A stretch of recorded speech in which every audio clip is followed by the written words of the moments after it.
their rent will cover their mortgage payment. So if you're paying rent now, we want to turn that rent into a mortgage payment so that you actually have home ownership. And we have also been able to get some first time down payment assistance program that's going to really help families to get into these homes. So we are excited. I am excited, and I have to say the staff and the team members at the Lighthouse, we are all excited about the opportunity, and we are working. We have a monthly. I'm sorry, every couple of months we have these classes that we do for the first time home buyers program. Last month we had one. We had more than 12 people graduate from that program. And then there was a Spanish class as well that was conducted a couple of weeks ago.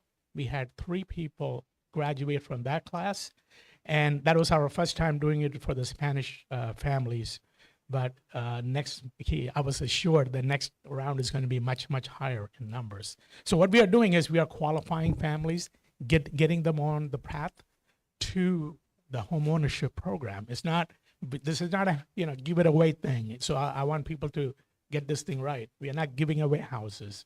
We are helping families who are been living in conditions where they work their behind off to get to where they are.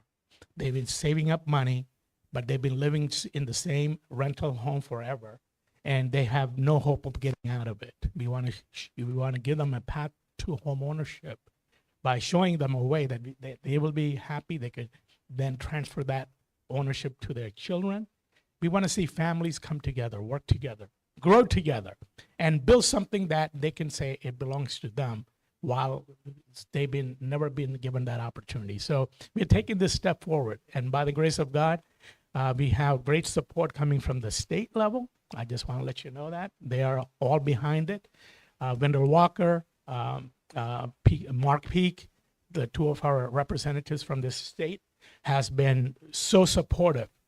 They have helped us in so many ways in pushing this initiative to the front line. And also, I have to say, and I'm not being in any way political about it, the new governor who is there, and I don't care if it's a Democrat or Republican comes to the office, the new governor has allocated a huge amount of funding towards building affordable housing for Virginia. And because we are already set to where we are, ready to go, we should be able to tap into those funding as well to help us to move forward. So I'll be spending a lot of time in Richmond in the coming weeks and months, lobbying on behalf of our community and for this project. And I know it takes, one thing is to say it, but you have to be in front of people in order to achieve what you're trying to get done. So I'll be taking with me our new executive director, Nat Marshall, who's the executive director for the Lighthouse. And we have Luke Seychild, who's also he's the head of I'm trying to figure out the name of that organization, but he is someone else who came forward, and he's now part of our executive team as well. And so we're putting together a solid group of people who have 10 times more experience than me. And I'm smart enough to know if I'm going to be smart, I better surround myself with people who are smarter than me. And so I'm blessed to have wonderful people around what we are doing. And this way I know things are going to be done, right? Things are going to be done. This is not this is not a family project.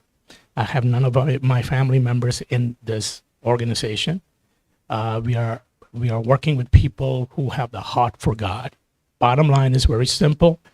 A Lighthouse ministry is all about serving the purpose of serving God through action, by actually doing things, making things an impactful opportunity for people. So unity in our community has become part of this Lighthouse movement because we truly believe without a united effort from everybody in the community who actually have the heart for the community. Okay, and that right there, what I just said there, you could take it in different ways. Because I'm not saying people don't have the heart for the community. Everybody does. But to come out here on a Saturday morning, sacrificing your time with your family, right? It takes a little bit. It's a different level of community. It's a different level of commitment. It's a different level of, you know what?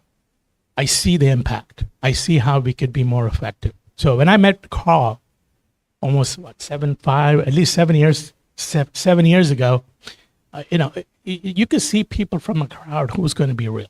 I met this young man some time back, and I saw his passion. I said, that man right there, he's real. Now, I've been following him, watching him very carefully from the sidelines, following his Facebook presentations and how he's getting involved in the community. And I said, wait a second, that's a young man who have the passion for the people, right? And what does that mean? It means that we need to identify people who have the passion, just like Dr. Coleman does. He identifies people right away. Like he told me, Finney, that young man right there, he has a passion. And I said, I totally agree. So Coleman and I, we see things in so many different good ways that we know working together is what's going to make an impact, and from the step of the city hall 11 years ago, praying for the community, where he invited me, Dr. Coleman invited me, let's pray for the city. And then afterwards I asked him, so now what? And he said, I don't know. What do you mean?